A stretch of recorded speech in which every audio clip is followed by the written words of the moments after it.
Seja bem-vindo, seja bem-vinda. Você está hoje aqui conosco no PratiqueCast, Trajetória para a Evolução, num oferecimento da Pratique Instituto de Desenvolvimento Humano, cujo lema é Ajudamos você a evoluir. Eu sou Sérgio Nogueira e junto com Rose Moraes e Andréa Aber, trazemos temas semanais para a nossa reflexão sobre o autoconhecimento. O nosso episódio de hoje será uma entrevista com Vivian Laub, e nós vamos falar de um tema muito importante, que é comunicação. Rose Moraes, boa noite. Boa noite, Sérgio, boa noite, Vivian. Tudo bem com vocês? Andréa, boa noite. Olá, boa noite, pessoal. Tudo bem? Como que vocês estão? E lembre-se, o autoconhecimento é o primeiro passo da trajetória para a evolução, porque a seguir vem o autodesenvolvimento, a autoaceitação e, para finalizar, o aumento da sua autoestima. Gravamos os nossos episódios em vídeo,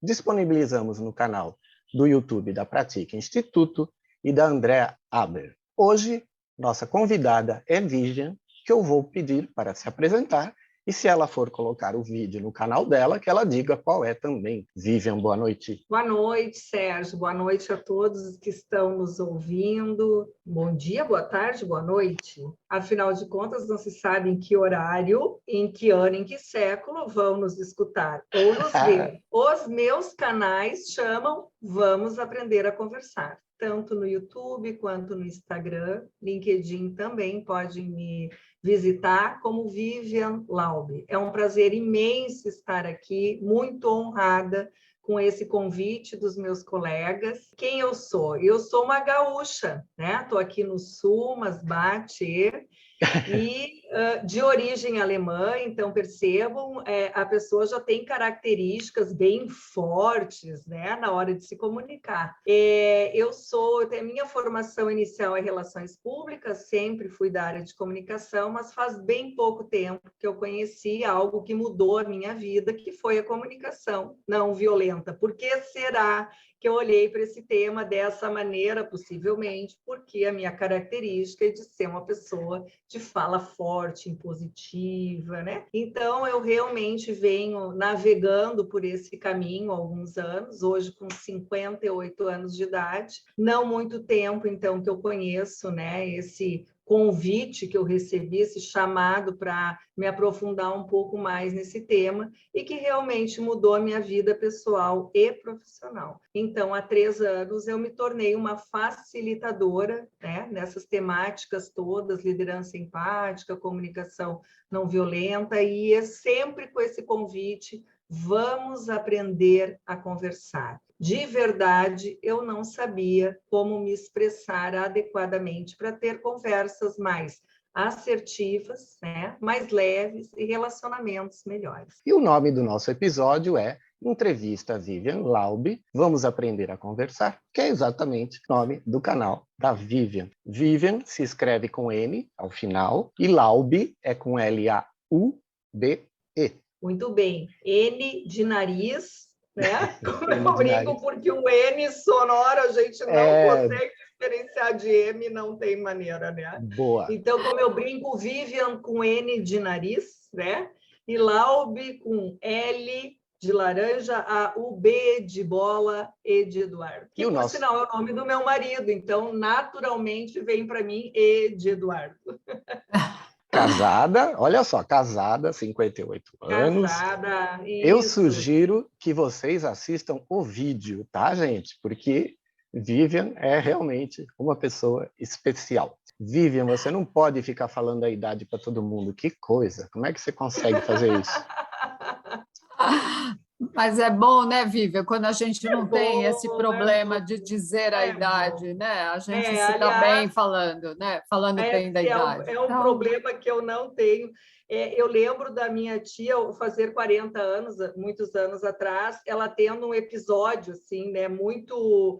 Nossa, meu Deus, eu era mais nova e pensava, meu Deus, é o fim do mundo fazer 40 anos, né? E aí eu nunca esqueci de tão forte que aquilo foi para mim. Ela fazendo 40 anos e achando assim, meu Deus, que horror, né? E aí eu fiz 50 e estou aqui pertinho dos 60 e contando os dias e pensando quantas vantagens eu vou ter ao fazer 60 anos, né? Então, Que coisa maravilhosa, tá tudo bem, porque eu com certeza vou viver mais de 90, né? É o mínimo que a gente pode fazer. Então, olha quantos anos de vida eu ainda tenho pela frente. Por isso que eu comecei tudo mais uma vez na minha vida, toda uma nova carreira profissional aos 55 anos. Tanta gente lá no começo de carreira achando que aquilo é para a vida toda. Não, gente, a gente está sempre em transformação, né? Coisa boa. É verdade, é E a verdade. Vivian, Cada dia, um dia de cada vez, e a gente vai aprendendo coisas novas e a gente vai interagindo. O universo apresenta coisas para a gente e o caminho a gente deixa por conta dele. Não, o mundo parece que deu uma mudada, porque antigamente realmente era muito isso, muitas pessoas presas à idade, presas naquele trabalho, e hoje nós vemos cada vez mais as pessoas se transformando, mudando as carreiras, independente de idade. a Vivian não falou, é escritora. Pois então, Esqueceu. eu até me esqueço, porque é algo tão recente na minha vida e tão maravilhoso, né? Então, agora eu já tenho uma filha de 27 anos, tenho uma enteada, então eu já tenho a dupla, né? De 32.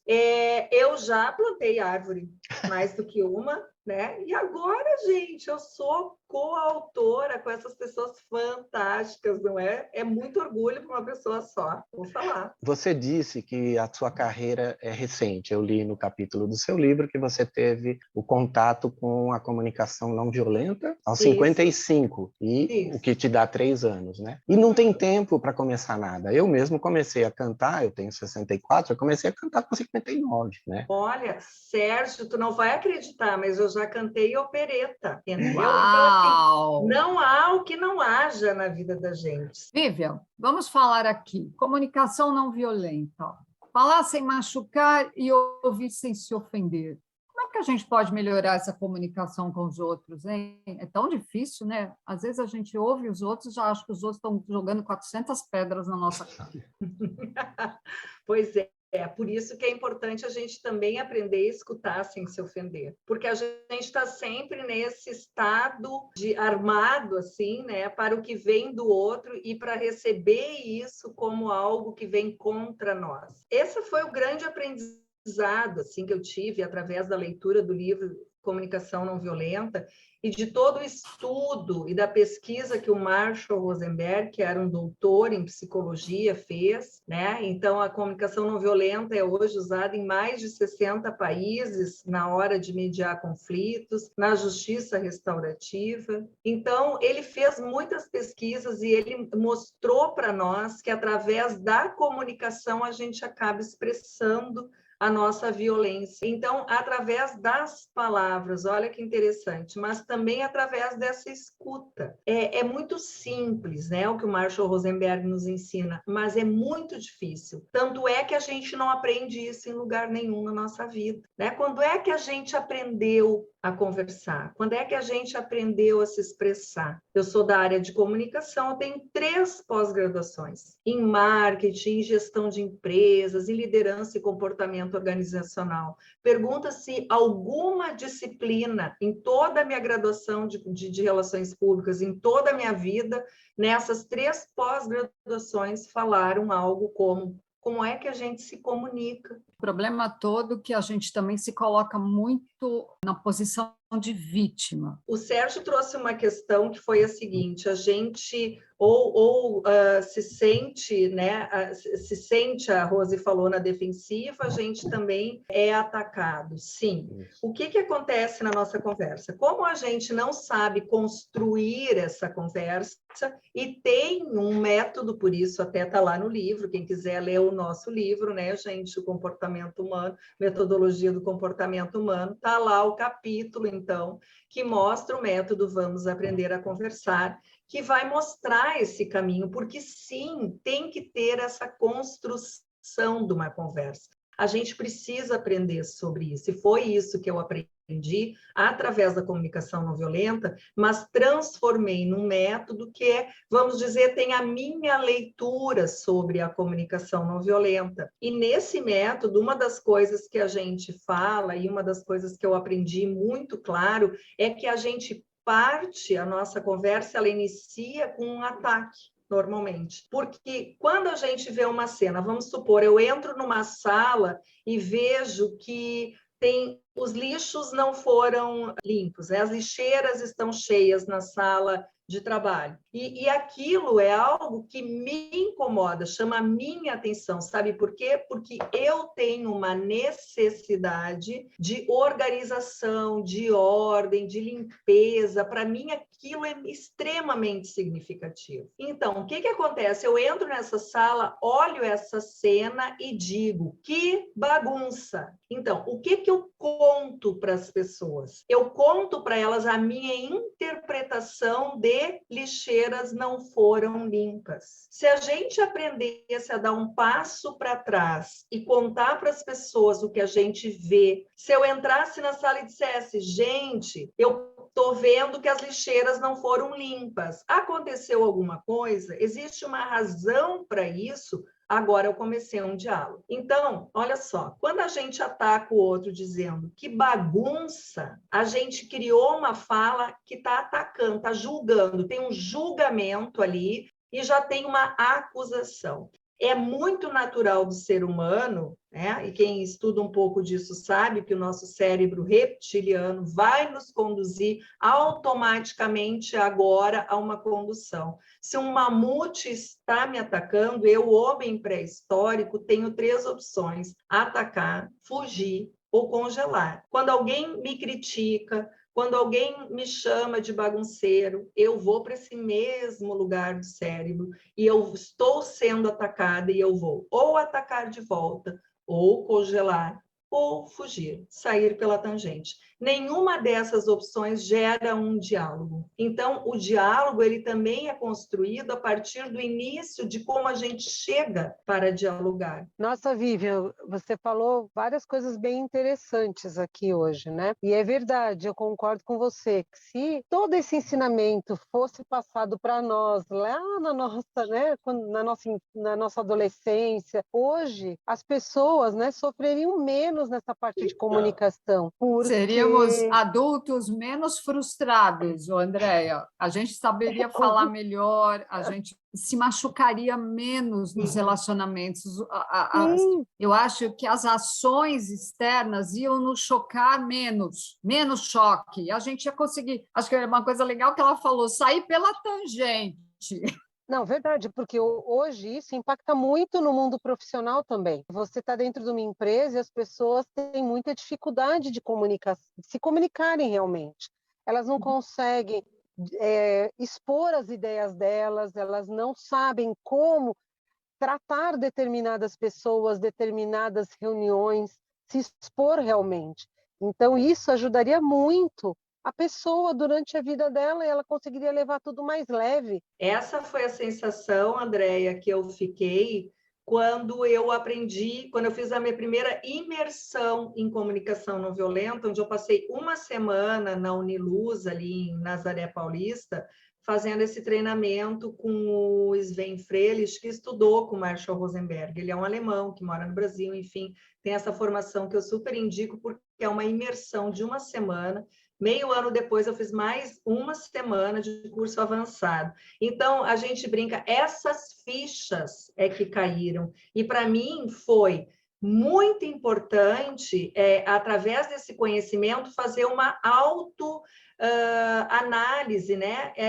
Para mim, foram como 10 anos de terapia participar dessa formação, porque eu tive que olhar para mim e para as minhas relações, para a maneira como eu me colocava nas conversas e, pior, para a maneira como eu recebia, como vocês aqui, a Rose e o Sérgio já trouxeram isso, né? Como é que eu escuto isso que vem do outro? Então, e por que a gente se vitimiza e não se autorresponsabiliza? Sabe por quê? Porque a gente não fala da gente, a gente está sempre atacando o outro, está sempre reclamando, se queixando. Então, quando a gente aprende isso, quando a gente aprende comunicação não violenta, a gente aprende a se responsabilizar, porque a gente fala na primeira pessoa. Então, eu vou dizer, gente, quando eu entro nessa sala e vejo essas lixeiras ainda com o lixo de ontem, me dá uma sensação muito ruim de desorganização, de desleixo. Então, queria combinar com vocês. Seria possível que todos os dias todo mundo se responsabilizasse em limpar sua lixeira? Olha a minha fala, eu chego e conto para as pessoas o que eu vejo,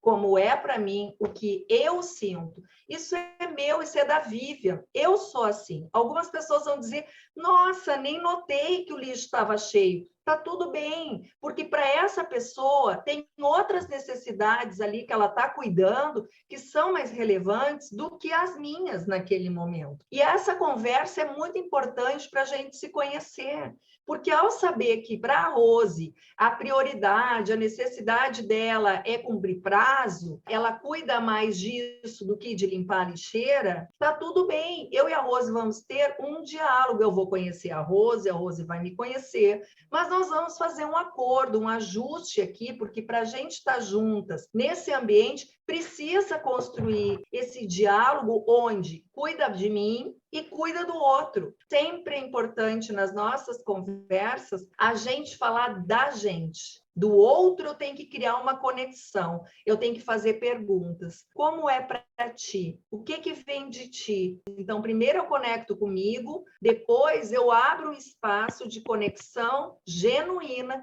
de interesse, com uma escuta plena, onde eu escuto para compreender, não para responder. E aí a gente começa a criar uma possibilidade de conversa. Tem um ponto bem interessante, que é muitas pessoas não falam ou falam de uma forma como se quisesse que a outra pessoa já imaginasse o que ela queria. Acontece muito em relacionamentos, né, amorosos, que às vezes a pessoa quer que o outro par dela, a pessoa, o parceiro, parceira, adivinhe o que ela está querendo, o que ela quer. Outra coisa, André, legal é essa, eu vou escolher um restaurante. Não, escolhe você. Aí quando chega, reclama, né? Eu não queria isso, não queria essa comida, não gosto desse restaurante. Você acha que eu me arrumei toda desse jeito para ir numa hamburgueria? Para comer cachorro-quente na esquina, né? Para comer cachorro-quente na esquina. Eu tenho um exemplo a contar que o pessoal gosta muito e que é muito real. Aqui em casa, quando eu peço um copo d'água, o meu marido abre o congelador, ele pega um copo gelado, ele bota gelo, ele bota água gelada, e ele me traz o melhor copo de água do mundo para ele, porque eu tomo água em temperatura ambiente. Nossa! Só que ele fez, mas ele fez aquilo com todo amor e carinho. Então, antes de eu entender e aprender comunicação não violenta, isso era motivo de briga, porque a percepção, a leitura que eu faço desse copo d'água é a seguinte: ele não me ama, ele está há 30 anos comigo e não sabe nem como é que eu gosto de um copo d'água, eu passo o tempo inteiro prestando atenção naquilo que ele gosta para fazer tudo de bom para ele, nem um copo d'água ele sabe me dar. Então, essa leitura da vítima, né, desse lobo que a gente, né, que depois a gente tem que explicar um pouquinho da girafa do lobo, né, Rose? Depois a gente fala. Sim. É eu atacando a mim mesma, me vitimizando, me botando nesse lugar. Só que quando eu faço isso, eu não me responsabilizo por um detalhe importante. Que tipo de pedido eu fiz para ele? Eu pedi um copo d'água. Ele não tem que saber como é que eu gosto do copo d'água, mesmo que esteja comigo há tanto tempo, porque ele dá, ele cuida e faz coisas outras que são importantes e mais relevantes para ele nessa relação, e não prestar atenção em como é que eu tomo um copo d'água. Então, isso, gente, é tão simples, é tão singelo, por isso que eu digo que é simples, porém isso muda completamente as nossas relações, porque agora eu sei que eu tenho que fazer pedidos claros. Então, eu peço, pode me alcançar um copo d'água da torneira? Porque isso muda tudo. E a gente nem precisa mais ficar nesse papel de vítima, que é de uma pobreza, quando eu entendi, é de uma não responsabilização, é de um não saber se comunicar, fazendo pedidos claros. Nossa, gente, só que a nossa relação é minada desse tipo de conversa. Muitos relacionamentos, né, Vivian, tem brigas assim tão ridículas, porque você falou bem, a gente coloca um sentimento, mas tem a nossa necessidade. Da necessidade parte um pedido. Do pedido vem a resposta. Então, quer dizer, também é um respeito, né? Eu vejo muito a comunicação não violenta como ter respeito pelo outro e o outro ter respeito por você. A empatia, né? Se colocar no lugar do outro para entender Qual é a tua necessidade? Quando você falou do lixo, né? Você falou, gente, vamos tentar deixar a sala um pouco mais organizada, porque isso me faz mal. Caro ouvinte, senta, porque esse episódio aqui vai longe. Vivian, a gente entra numa sala como trainer. E é claro que se você olhar uma lata cheia que não foi limpa, algumas pessoas vão notar, outras não, como você disse. Mas ao falar isto para o público, quando você pediu feedback da tua palestra, todo mundo vai falar, o lixo estava cheio. Por quê? Porque a gente chamou atenção para aquilo que está errado. Primeiro ponto, a gente só vê o erro. A sala está com o ar-condicionado legal, as cadeiras estão limpas, está tudo arrumado, o flipchart está lá colocado com as canetas, o áudio está show, e a gente reclama do lixo. Então, assim, o próprio cérebro nos induz a ficar procurando isso, é impressionante. Mas a gente pode aprender de outra maneira. Na verdade, quando eu falo construir um método, é porque o que eu me dei por conta foi o seguinte, não tem como a gente ter uma conversa, pelo menos uma conversa mais complexa, eu não tenho como conversar com outra pessoa sem conversar comigo primeiro. Por isso que o primeiro passo é a autoconexão. Então, está muito atento ao que está acontecendo no meu corpo. Porque se eu entrei nessa sala e isso vai gerar esse olhar para algo que incomoda, é porque já me deu uma sensação ruim. Tem um nome isso, né? Eu estou sentindo algo. Então, eu tenho que viajar no meu mental e no meu, né? Aqui na minha emoção e no meu mental para reconhecer isso me incomoda. Eu tenho que perguntar para mim por que isso me incomoda. E aí eu vou reconhecer outra coisa muito importante que nunca na vida a gente sequer falou, que são as nossas necessidades. As necessidades são universais. Isso Marshall Rosenberg ensina, né? Todo o nosso comportamento está a serviço de atender necessidades. Quando nós temos comportamentos violentos, ou seja, isso me tira do sério, eu vou ter uma reação, às vezes, desproporcional, gritar, xingar, enfim, criticar, né? É porque é uma reação violenta a uma necessidade não atendida. Eu preciso aprender a fazer essa leitura. Essa é uma conversa rápida, interna, que a gente aprende a fazer pela prática, só pela prática, né? Primeiro a gente vai usar isso para coisas mais complexas. Depois isso vai se tornar tão natural para a gente, pelo uso, né, desse método, que tu vai olhar para aquilo e vai te lembrar, puxa, o que eu estou sentindo, o que está me faltando. Aí eu convido as pessoas no método para olhar um pouquinho distanciada a situação. Análise. Será que isso, como eu estou vendo, é da mesma maneira que o Sérgio vê? Será que isso é um fato ou isso são histórias que eu estou contando para mim? Eu estou focada no erro, como o Sérgio bem trouxe antes, né? Mas tem tanta outra coisa bacana aqui acontecendo, ou seja, essa é uma análise. Quando eu tenho esses três elementos, autoconexão, conexão e análise da situação, eu posso ter um diálogo autêntico. O diálogo autêntico. Primeiro, é importante a gente deixar claro que todos nós aqui somos trainers e se a gente entrar numa sala e tiver lixo, a gente vai querer resolver a situação, porque faz parte do checklist. O que eu quero agora é a parte seguinte, como eu vou me comunicar com a pessoa responsável pelo lixo, para que ela entenda que ela só tem que tirar o lixo. Que ela não precisa ficar brava com você, que ela não precisa ficar brava com ela, que ela não precisa demitir o faxineiro, né? Então, na verdade, como fazer esse pedido, né? Acho que é aí que é a segunda etapa. Exato. Muito bem. Então, primeiro é importante a gente diferenciar autenticidade e sincericídio, né? Quando a gente diz, tu nunca atende o telefone, essa sala está sempre suja, tu promete as coisas e não cumpre. Então, o que eu estou expressando para o outro? É a verdade, é assim que eu vejo a situação. Isso eu posso até dizer, isso é um fato, só que não, né, gente? Essa é a minha leitura e eu estou contando para o outro a minha interpretação, meu julgamento, às vezes até com julgamento moralizador, sobre aquilo como eu vejo que o outro está se comportando. Se for virginiano que nem eu e André, a gente dá data e hora que tudo isso aconteceu. Muito bem.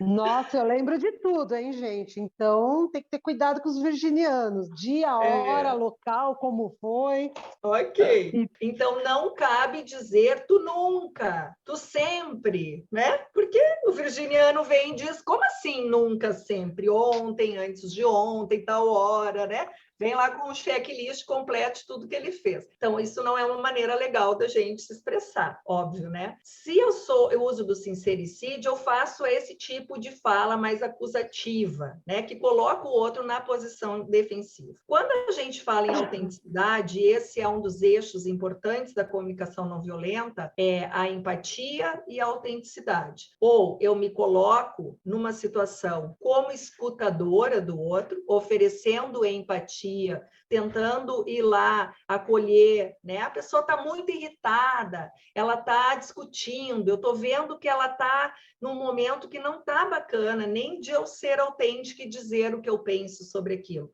Então, eu vou oferecer uma escuta, é uma escolha minha fazer isso. Ou eu vejo e posso oferecer essa escuta e, em seguida, oferecer para o outro a minha autenticidade. E aí, vamos a esse exemplo, então, do lixo. Eu entro na sala, vejo o lixo, me conecto. Vivian, o que tu está sentindo? Isso me incomoda. Bom, incomoda a ti, ok. Por quê? Porque, para mim, é importante ordem, organização, limpeza, ok. Fiz esse diálogo interno, chego para a Rose, sempre a Rose, né?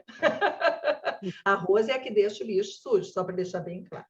Eu sou a bagunceira. Ela Eu sou a sagitariana, tá? bagunceira. Isso aí, deixou tudo desorganizado. E aí eu olho para a Rose, chego e digo, Rose, olha só, estou vendo que o lixo, estou vendo, nós estamos vendo, é um fato, estou vendo que teu lixo está cheio, imagino que tu esteja muito ocupada e não está dando tempo de limpar, é isso? Olha só, eu estou oferecendo para ela uma chance, uma oportunidade dela me trazer uma informação. Ela pode dizer, não, nem é isso, é que eu nem notei. Ela vai me trazer a verdade, porque a gente, nesse tipo de diálogo, tem que ter, essa é a intenção, a confiança, né? A confiança de que a Rose pode se vulnerabilizar, me trazendo o que é de fato. Ela não viu que estava cheio. E ok, está tudo bem. E agora você tem a parte seguinte, né? Como fazê-la limpar? Isso. E aí vem o meu pedido, Rose. Eu entendo que tu esteja muito ocupada, ela já me falou, ou que tu não tenha visto, mas lembra, a gente combinou que todo dia, na hora de ir embora, cada um se responsabilizaria por deixar o lixo vazio, a mesa organizada, porque é importante no nosso contexto aqui profissional que as coisas estejam mais ou menos padronizadas, para que quando a gente entre, tenha essa sensação de que está tudo ok, né? A gente combinou isso, lembra, Rose? Ah, é verdade, a gente combinou, mas eu me esqueci. Tudo bem, faz o seguinte, assim que der, vai lá e esvazia. Não tem problema. Rose, no outro dia, Rose de novo com lixo sujo. Adianta só a gente ter essa conversa? Claro que não. A Rose é a Rose. Ela vai continuar não dando tanta importância. Então, na vida da gente, tem coisas que a gente vai combinar, recombinar, com filhos adolescentes, nos nossos relacionamentos, no trabalho, porque as pessoas têm perfis comportamentais e têm necessidades diferentes, distintas. Mas a gente tem que tentar chegar nesse lugar de sempre dialogar. Quando é um trabalho, tem uma meta, tem uma obrigação, tem uma regra, não tem muita negociação, também não tem problema. Isso é que eu amo na comunicação não violenta, porque ela nos dá o direito total e absoluto ao limite. Então é o seguinte, tá tudo bem, Rose, que tu não dê tanta importância para isso, mas a gente estipulou que essa é a regra do nosso departamento, tá? Então, não sei, talvez tu precise botar um bilhete, talvez tu precise botar um alerta, mas, assim, o combinado é esse. Então, de uma forma ainda respeitosa, eu vou dizer, Rose, olha, o gato está caindo do telhado, tá entendendo? Tu vai ter que tomar uma atitude em relação a isso, porque é o combinado. Tudo que você está falando, num contexto profissional, essa pessoa não serve para fazer isso, né? Ou não está orientada o suficiente, ou não serve para seguir o processo. Acho que tem duas coisas aqui que são importantes. Isso que eu estou trazendo para vocês é um processo para a gente compreender como uma conversa pode dar mais certo. Como quando eu tiver que dar um feedback, quando eu tiver que resolver uma situação de conflito, quando eu tiver que ter uma conversa difícil, essa é uma maneira da gente se preparar para uma conversa. Sérgio, se eu vou ter um evento e o lixo precisa estar limpo, eu não vou ter essa conversa toda. Eu vou chegar para a pessoa e vou dizer, olha só, Preciso que os lixos sejam limpos até às 15 horas, porque o evento vai iniciar às 15 horas, às 16. Aí entra uma outra questão que falta muito na nossa conversa, que é o contexto, que é quando o líder, ou quando às vezes até em casa, a gente vai conversar as coisas, fazer combinações ou fazer pedidos, a gente não conta o porquê. Por que que eu estou pedindo isso? Qual é a importância, a relevância disso, né? O que se isso não acontecer vai causar? Então, assim, como é importante quando alguém vem, te interrompe no meio da tarde e diz: olha só, Andréa, eu preciso que tu faça isso aqui agora. Oi? Como assim? Agora. Eu estou com uma pilha de prioridades, né? Então, se eu chego para a Andréa e digo assim: olha só, Andréa, olha o pepino que apareceu aqui agora. O nosso diretor vai viajar amanhã e ele precisa apresentar de última hora um projeto e ele pediu que a gente fizesse esse gráfico, desse esses dados, fizesse um PowerPoint com essas informações e realmente eu preciso que isso seja feito até o final da tarde. Então, eu preciso entender se é possível para ti parar o que tu está fazendo agora, me diz o que é, eu renegocio os prazos com as pessoas, e aí nós vamos focar nisso. Tudo bem para ti? Eu vou dar um exemplo nosso de casa, assim, por exemplo, às vezes a gente está concentrado, lendo, fazendo algo importante, hoje em dia com home office, né? E aí um filho, alguém começa a fazer um barulho, começa a ter uma conversa, enfim, aquilo começa, isso é que eu digo, a gente começa a se irritar, começa a se incomodar, e quando vai falar, a gente diz assim, dá para parar de conversar? Ou a gente diz assim, dá para baixar esse volume? Como é que a pessoa recebe isso? Ô, pessoa chata, meu Deus, não posso fazer mais nada, né? Agora, olha só, se eu viro para a pessoa e digo assim, fulano, olha só, eu tenho que terminar de ler isso aqui, ou de escrever, ou de ver esse vídeo, enfim, isso é muito importante para o meu trabalho que eu estou fazendo, enfim, dou o contexto. Seria possível para ti escutar música no teu quarto ou em outro lugar nesse momento? Gente, é completamente diferente. Mas olha, eu vou falar uma coisa.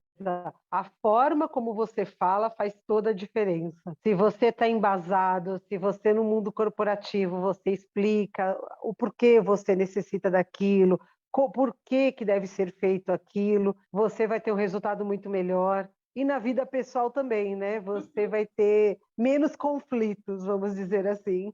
Na verdade, assim, no mundo corporativo, a gente já aprendeu que a gente tem a necessidade das pessoas, a gente vive com pessoas e a gente precisa delas, seja em casa, no mundo pessoal, como no mundo corporativo. E saber pedir, respeitar, não dizer só o que, a gente tem que dizer o como e o porquê. Fica mais fácil realmente essa comunicação. Contextualizar, né? Dizer por que você precisa daquilo. Eu queria complementar aqui um pouquinho, porque tem na conciliação e na mediação que é feita atualmente, né, cada vez mais na justiça, você já vivencia muito isso. Esse tipo de comunicação é muito importante, porque é ali que vai sair a solução dos conflitos. Então, isso está sendo muito valorizado. Me fugiu a palavra, mas vamos falar assim, no judiciário, conciliação e mediação. Então, você acaba solucionando e resolvendo muitos processos que não precisam nem ir para uma audiência com o juiz, porque ali com o mediador e com o conciliador, com as partes e com os advogados, você consegue intermediar tudo isso, colocar em prática essa comunicação e conseguir realmente trazer soluções, encontrar formas de solucionar o conflito dessas partes. Então, eu queria só trazer esse ponto, porque hoje está sendo muito importante, muito valorizada. A Andréa, ela é conciliadora, né? Uma das funções que ela tem. Vivian, você também teve experiência nisso.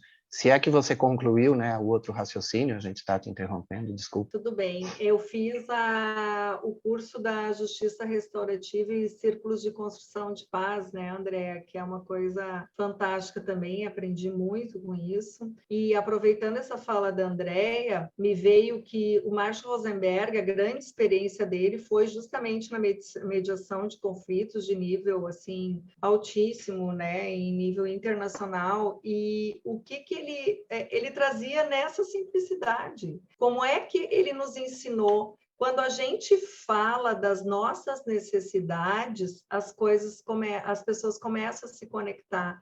A conexão acontece quando eu sei qual é a necessidade. Então, às vezes, num conflito, as pessoas querem a mesma coisa. Elas querem ser respeitadas, consideradas, ser vistas, ter escuta. Elas querem a mesma coisa, mas elas ficam discutindo, porque elas ficam falando de um lugar de cobrar do outro, né? Sem clareza o que falta para elas, sem dizer o que falta, que são as necessidades. Então, é muito incrível quando a gente compreende esse processo e começa a trazer para as nossas conversas. Ninguém briga por causa da necessidade, as pessoas brigam por causa das estratégias que escolhem para atender as necessidades. Um casal, às vezes, briga porque quer fazer um programa de final de semana, onde um quer subir montanha, andar de bicicleta, correr, e o outro quer ver série o domingo inteiro deitado para descansar. A necessidade deles é a mesma: relaxamento, desopilar, descansar, relaxar. Mas um faz isso andando de bicicleta e o outro faz isso deitado no sofá. E a gente briga porque quer convencer o outro que ele está errado na escolha da estratégia dele. Porém, ele está atendendo a mesma necessidade. Quando a gente, nos relacionamentos, de qualquer tipo e nível, fala de quais necessidades nós estamos cuidando, a conversa começa a mudar. E uma coisa importante no relacionamento é que o homem, quando casa, fala que quer aquela mulher para sempre. Então, ele acha que ela não vai mudar. Aí, a mulher, quando casa com o homem, ela fala, não, quando ele casar comigo, eu vou mudar ele. Isso mesmo. Isso é uma outra coisa absurda, né? E eu quero brincar nessa história das relações e trazer uma fala do Thomas Dasenburg, que é um autor que escreveu um livro muito bacana. Ele pegou o livro do Marshall Rosenberg e transformou numa comunicação aplicada nos relacionamentos, né?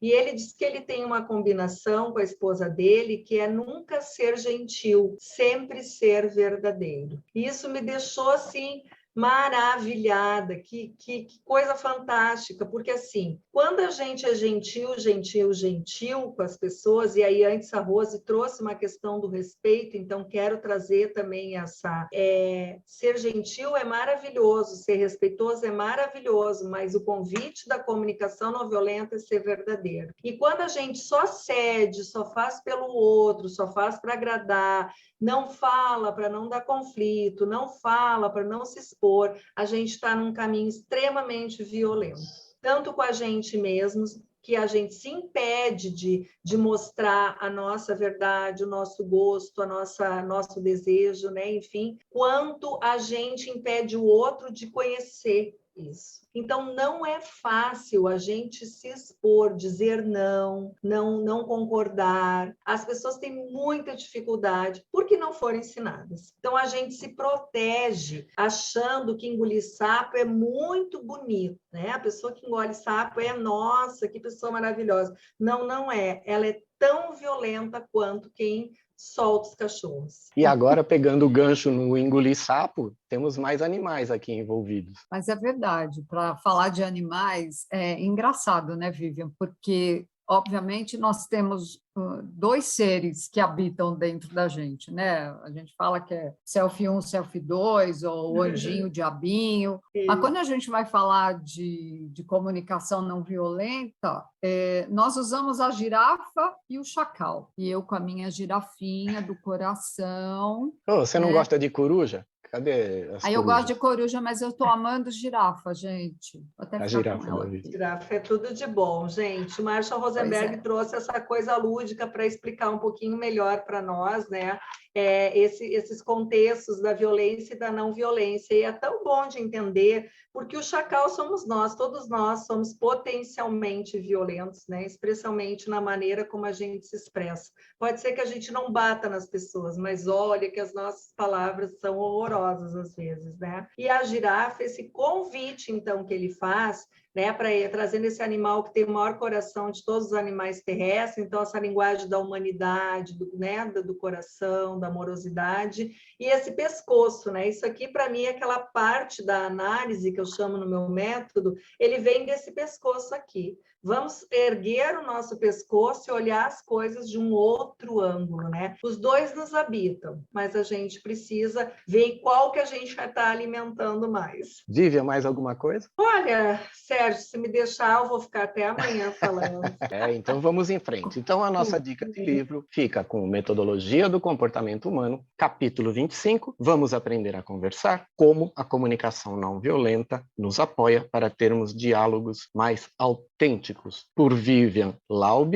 E nós temos então dicas de filme. Perdão, fiz uma besteira, falta mais livro ainda. Tá. Comunicação não violenta, tá ali, Vivian. Quem estiver vendo pelo vídeo está vendo, do Marshall Rosenberg. Essa é a Bíblia da comunicação não violenta, mas eu tenho uma outra dica que é Conversas Corajosas com a Elisama Santos, tá? A Elisama é uma psicanalista que estudou comunicação não violenta, justamente para educar seus filhos, e ela traz esse contexto tanto da educação não violenta, que eu acho que é importante para as pessoas compreenderem, como todo esse contexto dos nossos relacionamentos de um modo geral. Então, é uma dica de uma leitura fácil, prática e muito útil. O filme que eu gostaria de indicar, eu sugiro esse documentário, porque ele é um documentário com a Brené Brown, que é hoje uma pesquisadora super renomada, porque ela fala direto com as lideranças, ensinando sobre vulnerabilidade, mas não só com lideranças, com todas as pessoas, porque um dos best-sellers dela é A Coragem de Ser Imperfeito, né?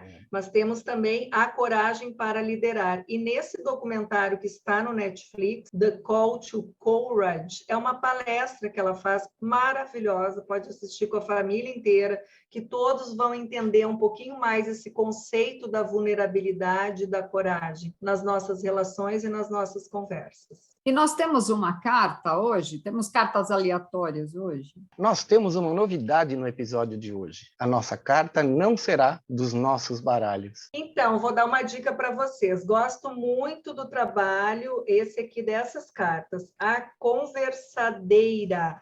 São cartas, são 200 perguntas mágicas para unir sua família. Mas a gente usa, nos contextos profissionais também, já uso muito nos meus treinamentos. Olha só quanta cartinha para puxar, e eu vou puxar uma cartinha agora. Puxando uma cartinha, olha só a pergunta que veio. Qual você acha que seja a primeira impressão que os outros têm de você? Então, é o seguinte, gente. Isso é autoconhecimento. Se eu não olho, não sei nem dizer qual será a impressão, que leitura que as pessoas fazem de mim, né? É uma boa pergunta para a gente começar a prestar atenção. Como será? A gente pode perguntar para as pessoas, como é que tu me vê?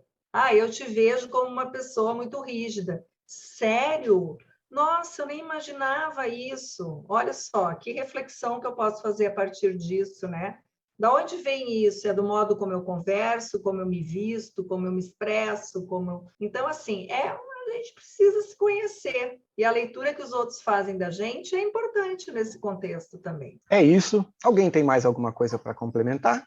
Sérgio, se tu me permite, vou dar uma dica. O meu site, que é Vamos Aprender a Conversar, tem lá uma parte para baixar documentos, né? Então, tem lista de sentimentos, lista de necessidades para apoiar as pessoas nas conversas, tem um método, tem uma explicação da comunicação não violenta. Então, esses materiais podem ajudar as pessoas a ir evoluindo um pouquinho nessa ideia da comunicação não violenta, ou tendo pelo menos uma noção, tá bom? Então, fica aí a dica para o pessoal. É o site Vamos Aprender a Conversar, e no site da Pratique Instituto você também pode conseguir e-books, inclusive o e-book de valores, que a gente já falou aqui em outro episódio, meu e da Andrea, e também baixar outros materiais para o seu autoconhecimento. Encerramos por aqui com uma conversa maravilhosa com o Vivian, e fique agora com a música aleatória do nosso Jorge Roberto. Até a próxima. Tchau, tchau.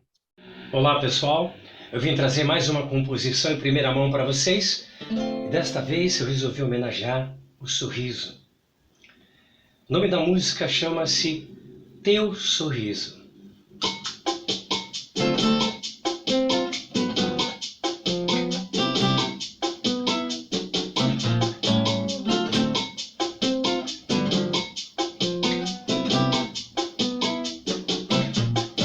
Sorri, e a multidão se rende. Sorri, quem te vê sorrindo aprende. Teu sorriso é um lugar onde estrelas vêm passear, mensageiro de um lindo olhar, sempre traz notícias boas. Sorri, teu sorriso é uma verdade. Sorri, quando falta da saudade. Teu sorriso é um dom, carregando a emoção. Traz até luz do sol clarão, vai juntando as pessoas. Sorri, teu sorriso é uma legenda. Sorri, quem quiser sorrir que aprenda. Energia tão plena, um tratado de harmonia, fonte nova sabedoria, onde o amor está presente. Sorri,